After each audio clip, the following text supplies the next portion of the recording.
Assalamualaikum warahmatullahi wabarakatuh. Berjumpa kembali di channel Cendekia Muslim. Teman-teman sekalian, kali ini akan aku ajak untuk mengikuti perkembangan pasca pemeriksaan perdana Putri Chandrawati sebagai tersangka terkait dengan dugaan pembunuhan berencana terhadap almarhum Brigadir J ya. Karena kita ketahui bahwa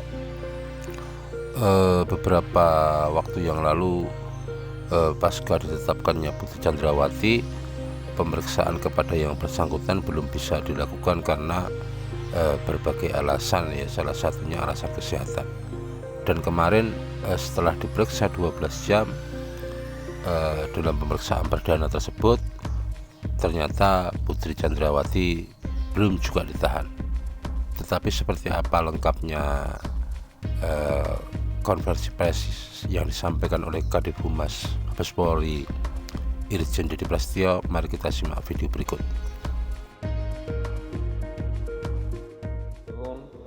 Selamat malam, salam sejahtera, salam, om swastiastu, namo buddhaya, salam kebajikan.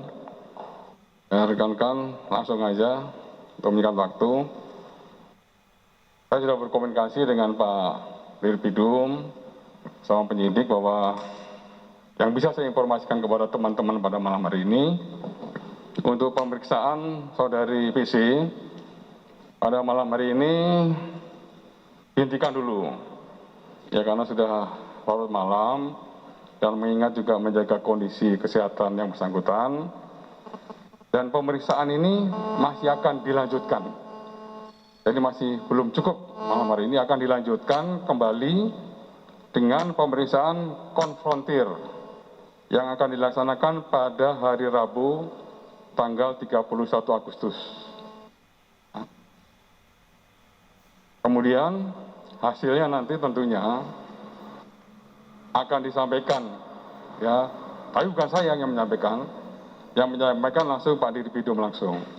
Karena dari sisi materi semuanya harus seizin penyidik. Karena penyidik yang dari sisi materi yang paling menguasai ya rekan-rekan. Kemudian juga sebagai informasi bahwa proses ini harus cepat ya, sesuai dengan perintah Bapak Kapolri. Proses pemeriksaan juga harus cepat dilakukan, pemberkasan juga harus cepat dilakukan, sehingga ditargetkan ya beberapa minggu ini berkas perkara harus segera dilimpahkan ke JPU juga.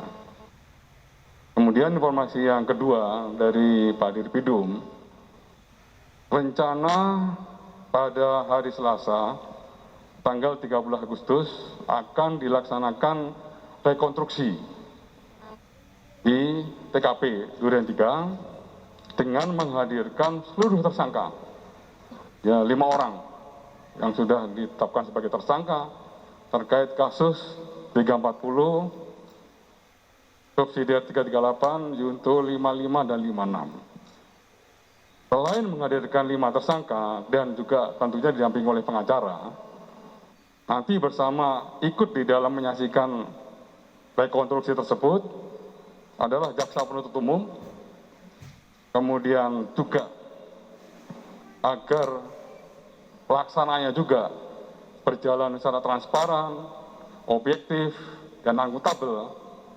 Penyidik juga mengundang Komnas HAM dan Kompolnas.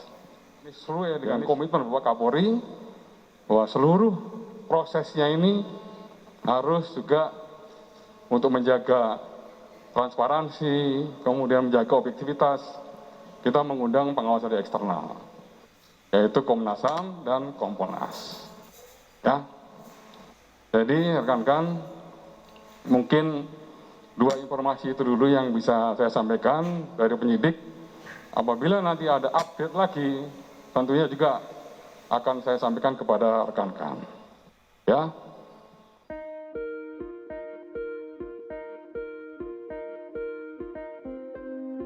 Itu tadi teman-teman penyampaian dari Kadif Humas Mabes Polri ya, Irjen Pol Dedy Prasetyo ya. Dari beberapa yang disampaikan beliau ya, keterangan beliau ada beberapa poin yang kita dapatkan ya. Yang pertama, pemeriksaan terhadap Putri Chandrawati dihentikan semalam ya, karena alasan kesehatan atau alasan untuk menghindari kemungkinan sakit dan lain sebagainya. Jadi karena pemeriksaannya maraton sudah 12 jam dan mungkin juga kelelahan, maka pemeriksaan tersebut dihentikan dan akan dilanjutkan pada hari Rabu. Tetapi yang jelas setelah 12 jam diperiksa, tersangka PC tidak dilakukan penahanan dengan alasan karena pemeriksaannya belum selesai dan akan diperiksa kembali pada Rabu tanggal 31 Agustus dengan agenda konfrontir ya. Konfrontir itu diperiksa bersamaan dengan saksi atau tersangka yang lain ya. Dan kemungkinan nanti di konfrontir itu akan dibarengkan dengan kehadiran Barada RE, kemudian Brigadir RR, kemudian KM, dan tidak menutup kemungkinan Irjen FS ya. Kesemuanya akan dikonfrontir. Kemudian poin yang kedua yang kita dapatkan ya, bahwa nanti sekira hari Selasa akan dilakukan rekonstruksi di Duren 3 di TKP tempat kejadian perkara ya. Ini menarik untuk kita tunggu karena semua yang terlibat akan dihadirkan ya. Kelima tersangka yang telah ditetapkan akan dihadirkan di TKP untuk dilakukan rekonstruksi. Dan ini menarik, nanti dapat kita ikuti ya, seperti apa sih gambaran dari kejadian yang terjadi begitu. Dan ini mungkin nanti bisa kita bandingkan dengan adanya pra-rekonstruksi beberapa waktu yang lalu. Teman-teman sekalian, kembali soal pemeriksaan Putri Chandrawati, pemeriksaan perdana sebagai tersangka ya. Memang sebenarnya kalau melihat pasal yang disangkakan ya, pasal 340 KUHP, pembunuhan berencana, yang dihubungkan juga dengan pasal-pasal yang lain, itu sebenarnya cukup untuk menjadi syarat objektif bagi penyidik untuk melakukan penahanan terhadap Putri Chandrawati. Tetapi ya sekali lagi, soal penahanan tersangka itu adalah kewenangan penyidik, karena penyidik juga punya subjektivitas. Jadi dalam penahanan itu ada dua hal, syarat objektif dan syarat subjektif. Kalau syarat objektif itu terkait dengan biasanya ya, yang bisa dilakukan penahanan itu kalau ancamannya minimal 5 tahun atau pasal-pasal tertentu begitu. Kemudian kalau syarat subjektif itu terkait dengan penilaian penyidik, apakah terhadap tersangka ini ada kemungkinan melarikan diri, kemungkinan menghilangkan barang bukti, dan kemungkinan mengulangi perbuatannya kembali. Ini penilaian subjektif dari penyidik. Dan itu soal penahanan itu sekali lagi kewenangan penyidik. Dan sampai tadi malam penyidik belum memutuskan untuk menahan tersangka PC. Sekali lagi itu adalah kewenangan penyidik. Meskipun beberapa pakar itu juga ada yang punya pendapat berbeda ya. Ada yang berharap bahwa Putri Chandrawati ini untuk segera ditahan, jangan sampai mempengaruhi atau dipengaruhi oleh orang-orang luar begitu, termasuk apa yang disampaikan dari kuasa hukum almarhum mendiang Brigadir J dan keluarganya.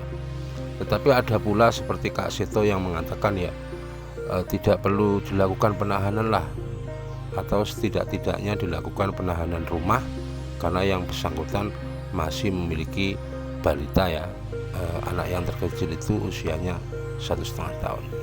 Itu pendapat para pakar atau pendapat tokoh-tokoh yang mengikuti perkembangan perkara ini. Tapi menurutku ya sebenarnya kalau alasan punya anak kecil sih itu nanti bisa jadi blunder ya, karena di berbagai kasus itu banyak sekali perempuan-perempuan yang punya anak-anak yang masih kecil dengan kehidupan yang juga serba kekurangan, toh nyatanya juga tetap ditahan ketika dia tersangkut dengan perkara-perkara yang bisa dilakukan penahanan. Itu teman-teman ya, tapi semuanya terpulang kepada kewenangan penyidik. Itu aja yang bisa aku sampaikan, kurang lebihnya mohon maaf. Assalamualaikum warahmatullahi wabarakatuh.